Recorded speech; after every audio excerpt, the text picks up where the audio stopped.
Leo, Valdez and Calypso are a couple from the Heroes of Olympus and the Trials of Apollo series. In this video, I'll be explaining their relationship, from how it started and how it evolved throughout the books.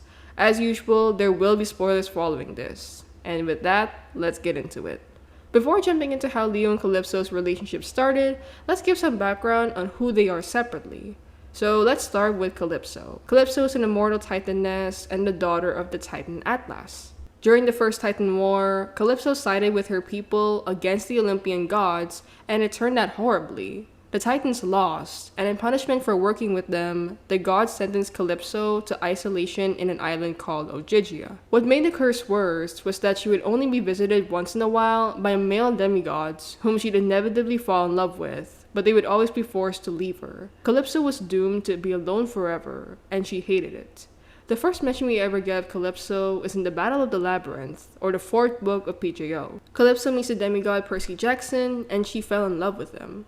Percy, meanwhile, had to leave her eventually for Camp Half-Blood, but he felt bad for Calypso. He promised that once he gets to talk with the gods, he'd tell them to set her free. Calypso was touched by this, and she held on to this promise.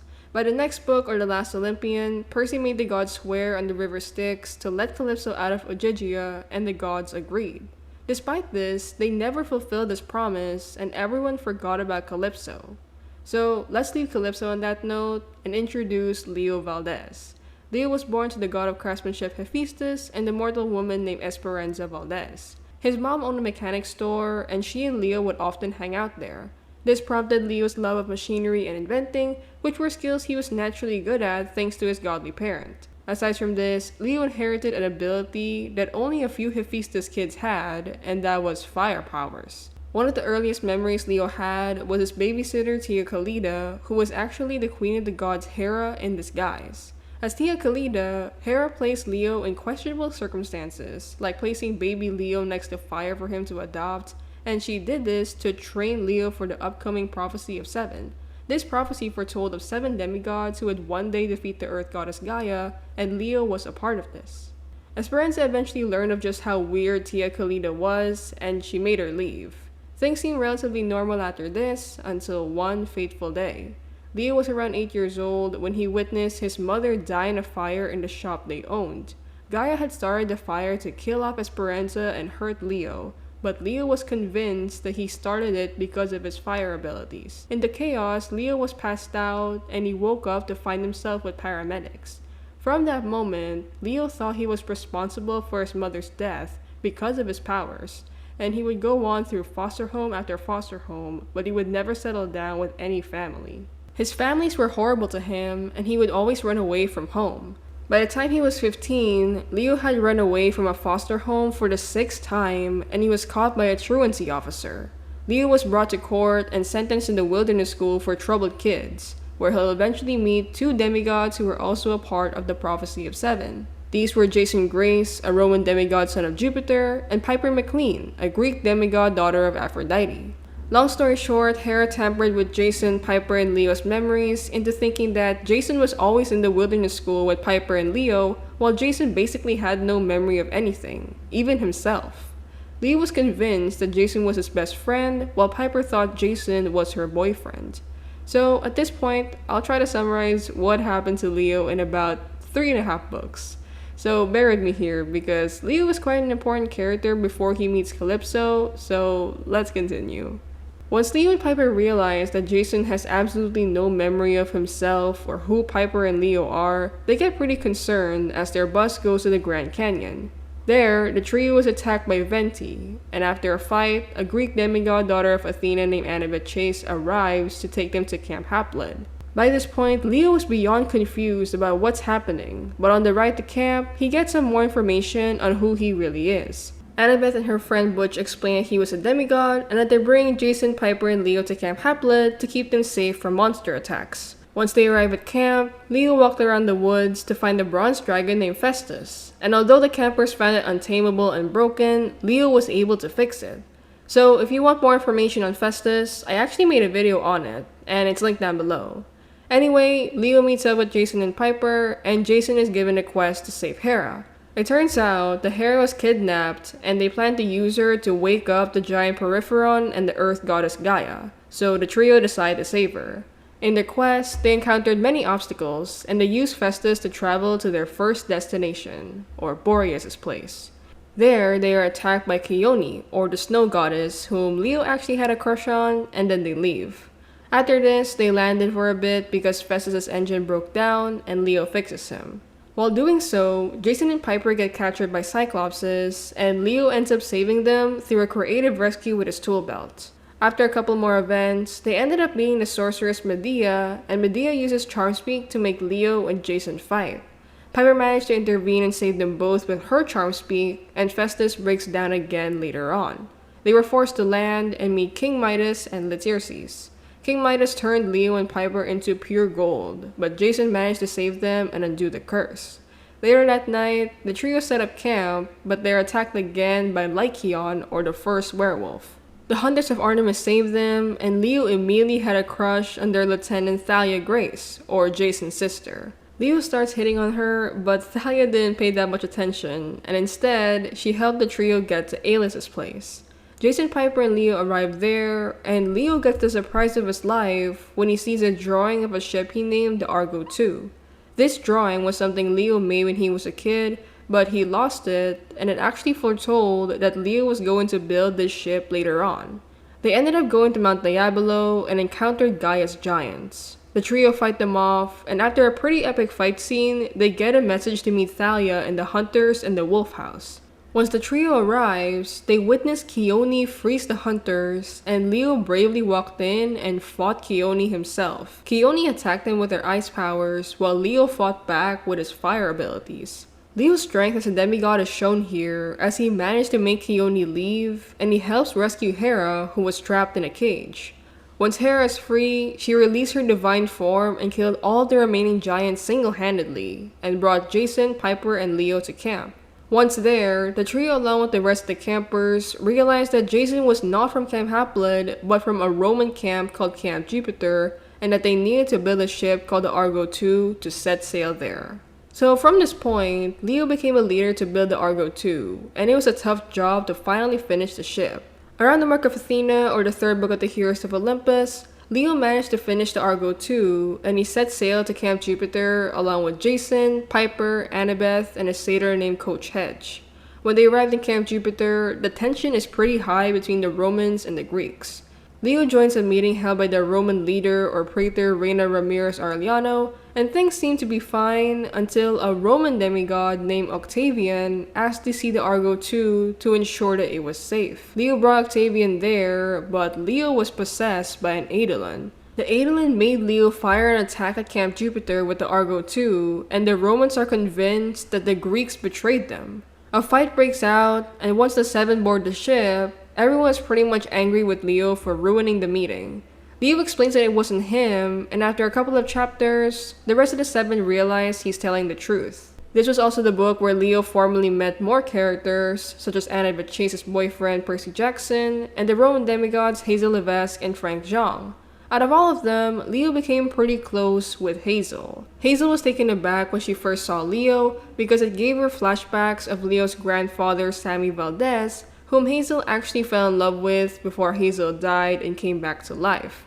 So, okay, for quick context, Hazel grew up in the 1930s, and Sammy was her best friend and crush. After an issue with Gaia tricking Hazel's mom into resurrecting a giant, Hazel ended up sacrificing herself to stop Gaia, but it killed both her and her mother. Hazel spent the next 70 years in the underworld until her half-brother, the Greek demigod son of Hades named Nico the Angelo, met her and decided to bring her back to life through the doors of death. Now, Hazel is alive again, and she'd gone to Camp Jupiter where she met Frank Zhang, who is now her boyfriend. So, let's go back to the Mark of Athena. Hazel meets Leo and is shocked by how similar Leo is with Sammy, and made Frank pretty jealous and annoyed around Leo.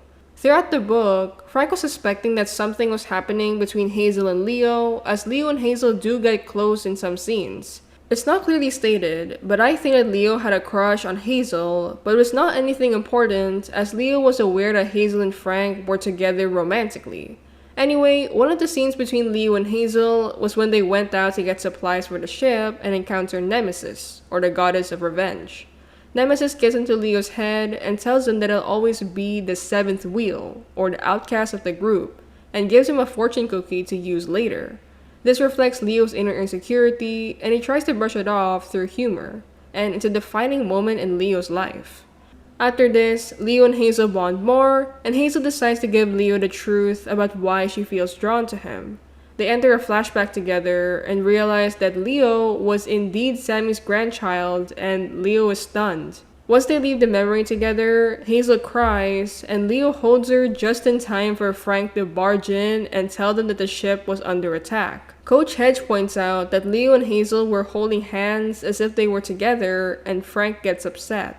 They had no time to explain because they were kidnapped in an underwater prison. Coincidentally, Leo and Frank get trapped in the same cell, and Leo tells Frank the truth, that nothing romantic was going on between Leo and Hazel. It takes a bit, but Frank eventually believes Leo, and they're saved after Hazel persuaded their captors to let them go. After a couple more events, Leo meets up with the rest of the Seven to rescue Annabeth, who had followed the mark of Athena. Annabeth's quest led to finding the Athena Parthenos, and the Seven try bringing it inside the ship. Things turn out horribly, however, when Annabeth is pulled down to the cliff leading to Tartarus, and Percy tries to save her. It's no use though, and Percy and Annabeth fell into Tartarus. Leo and the rest feel devastated by what happened, and let's shift to the House of Hades. We meet Leo and the rest struggling to sail to Epirus or the Doors of Death to meet Percy and Annabeth on the other side. Leo has been busy with making the Athena Parthenos work, but so far, nothing seems to make sense. After a couple of events, it leads up to Leo meeting Chione once more. Chione attacked the ship and blasted Leo out of it. This finally brings us to Leo and Calypso meeting for the first time, like we're finally here. Leo lands in Ogygia, or Calypso's island. Leo was stunned when he arrived there, and he saw Calypso tending to her plants. Leo noticed that she was crying and asked why, but Calypso just explodes on Leo. She tells him how she hates the gods for sending him there after getting promised that she was going to be free. She takes out her anger on Leo, and Leo felt bad for her until she implied that him being there was an insult to her. In her words, and now the worst insult of all. The gods mock me by sending you. Leo got mad and told her that he'll find a way out of Ogygia by himself, but Calypso laughs at him and tells him that it's impossible because the raft wasn't appearing yet to take him away from her. In Greek stories, the raft is the only way that you can take in order to get out of Ogygia, and seeing that it wasn't there, Calypso was convinced that Leo was doomed to stay with her forever, and it made her even more upset. Days passed by after that, and Leo was slowly losing track of time because it was different in Ogygia. Calypso still seemed to hate him, but she did take pity on him. She would give him gifts every now and then for food or clothes, but anytime Leo went over her, she would throw pots or pans at him to get him away. All throughout, Leo started inventing something to get out of there, and he stumbled upon some celestial bronze and materials buried in the ground, and he started to use them to fix up his work. Leo worked tirelessly for nights, and Calypso checked on him one day. She told him that his work was so noisy and gave him a basket of food because he hadn't eaten anything in 2 days. The next time Calypso visits him is when he's almost done with his work, and Calypso gives him fireproof clothes so that he wouldn't burn into them that easily. Leo was surprised, and she asked what he's working on. Leo explains that he was making a seeing device to check on the rest of the Seven, and when he tries to make it work, it burns his shirt, and Leo had to put out the fire as Calypso tried not to laugh. Calypso then helps fix the device by singing, and that's part of her powers as a Titaness. She can sing to heal or fix something, and Leo is stunned by not just her beauty, but also because it actually works. The device helps him see Camp Half-Blood, and the demigods are preparing for war. Camp Jupiter is also doing the same, and it shifts to Reyna fighting for her life. It suddenly goes black, and Leo asks Calypso to fix it again. Calypso is under the impression that Leo wanted to continue watching Reyna because Reyna was Leo's girlfriend, and Leo snaps at her and says that it wasn't true. They're suddenly interrupted because Gaia materialized in the sand. She tries to persuade Leo to give up and tells Calypso to kill Leo so that Calypso can join Gaia and finally get the freedom that she wanted from Ogygia. Calypso hesitates, and Leo is convinced that Calypso could kill him, but she didn't. Instead, she rejected Gaia's offer and used her wind powers to blow away Gaia's sand. Gaia leaves, and Leo turns to Calypso in shock. Calypso tells him that they need to get Leo back on the Argo too because Leo is needed there. They work together on a sail for a boat, and Leo brings up what Gaia mentioned earlier about Calypso leaving Ogygia. He asks if they could try bring her out of her island, but Calypso tells him that it would be impossible because of her curse. Calypso then asks what else she could do for him, and Leo requested for a fireproof bag, and it's actually for Frank's lifeline firewood. Leo understood Frank's insecurity by now, and wanted to protect Frank's stick that literally represented Frank's life. Leo also asks for a crystal on her island, but doesn't explain it to Calypso, who just nods and goes out to work on it. So just to explain this part, Leo asked Calypso for the crystal because he wanted to use it in a machine called Odysseus' astrolabe that he got from the dwarves earlier in the book. So okay, long story short, in Percy Jackson lore, Odysseus wanted to go back to Ogygia, and he made his astrolabe to do that. But he lacked an Ogygian crystal to actually make it work. Leo had a plan to go back to Ogygia using this astrolabe, and that's why he needed the crystal. Later that day, Leo and Calypso talked about making the boat, and Leo slipped up and said that he planned to go back to Ogygia. Calypso told him it was impossible to do because no person came to Ogygia twice, but Leo told her that he wanted to do it because he can't just leave her after she just helped him. Calypso felt touched when suddenly the raft arrived to take Leo away from her. Calypso quickly helps Leo get aboard with his things, and Leo hesitates to sail away. Leo realizes that the raft only arrives when Calypso falls in love, and that meant that Calypso loved him, and he was leaving her. Leo felt conflicted and notices that Calypso was crying. However, he tells him that she hates him and for him to never come back and give her empty promises just like Percy did before. Leo argues back, "How about a full promise? Because I'm definitely..." He didn't finish the sentence because Calypso kissed him. Leo shut up immediately and was stunned as the raft took him away. He couldn't believe that he was in love with her, and she felt the same way. As he sailed away, he said, "I'm coming back for you, Calypso. I swear it on the river Styx." And now, let's go to the Blood of Olympus. Here, Leo works on his astrolabe to go back to Ogygia. He places it in the Argo too, and he's lovesick for Calypso.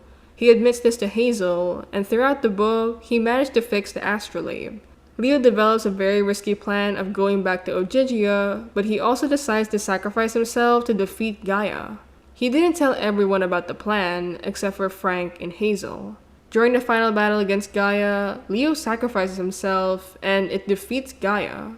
Leo dies, but he came back to life through the physician's cure, or a powerful medicine that the god Asclepius made. Leo wakes up with Festus and flies to Ogygia, where he meets Calypso.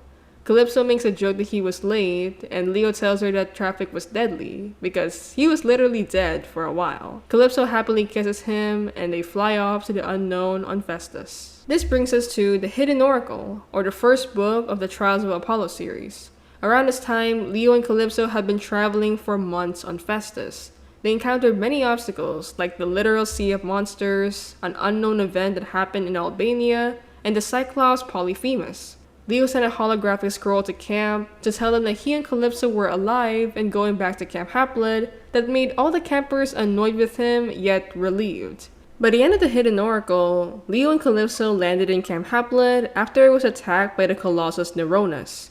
Leo and Calypso meet up with Apollo, who is now turned mortal and named Lester Papadopoulos. Leo and Calypso are clearly tired from their journey, and it's revealed that Calypso doesn't have any of her powers and is now a regular mortal girl. So just to be clear, biologically speaking, Calypso is 4,000 years old, but physically, she's still stuck around teenage years, like probably around 16.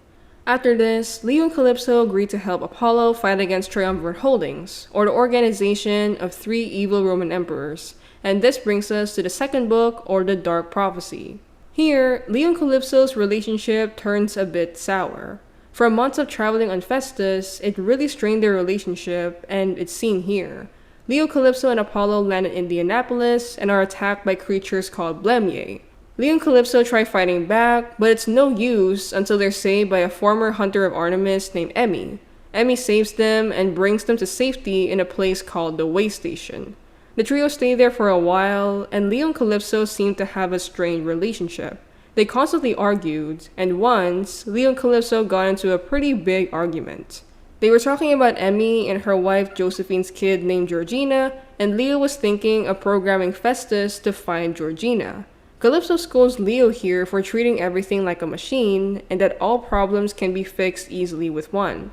Leo doesn't know what to say about this, and this moment is pretty telling because it's one of the few mentions we ever get about their relationship issues. Apollo even confronts Leo later on about Leo's relationship with Calypso. Leo explains that it's been a rough couple of months for them with the constant danger of traveling, that it stressed both him and Calypso out. Apollo considers this, and Leo tells him, Calypso lived on her island for thousands of years, man. She's all about gardening, weaving tapestries, making her surroundings beautiful. You can't do any of that when you don't have a home. Then, there's the fact that I took her away. Apollo argues that Leo saved her, but Leo thinks that sometimes Calypso is grateful for that, but she's still upset that she lost her powers while doing it. Apollo says that they need time to sort it out because they haven't had a chance to find out who they are as a couple without all the danger and constant movement. Leo sadly smiles and says that he didn't know how to fix it, but he'll figure it out someday. By the end of the book, Leo and Calypso decide to stay in the Way Station for a while as they navigate their relationship. The last we ever get of Leo and Calypso is in the Tower of Nero. Here, Leo and Calypso aren't seen together, but we do meet Leo when Apollo visits. By now, Apollo is a god again, and Leo was teaching homeless kids shop skills. Apollo asks about Calypso, and Leo's face changes completely. Leo tells Apollo that Calypso was in high school now and is joining a mortal band club. Apparently, Calypso was enjoying being a normal teenager, and it's clear that Leo misses her. Reyna passes by and tells him that they'll be fine because Leo had a heart of gold and that they'll work things out. And that's all we know so far about Leo and Calypso's relationship. They started out as a pretty random couple in the series, but they managed to find some comfort in one another despite the circumstances. Their journey proved to be filled with challenges and issues that strained their relationship and made them take a break from each other. Although the relationship ended on an ambiguous note, I'm still curious as to what Rick would do with them, and I think we'll just have to wait and see. So how about you? What do you think of Callio? Let me know in the comments down below.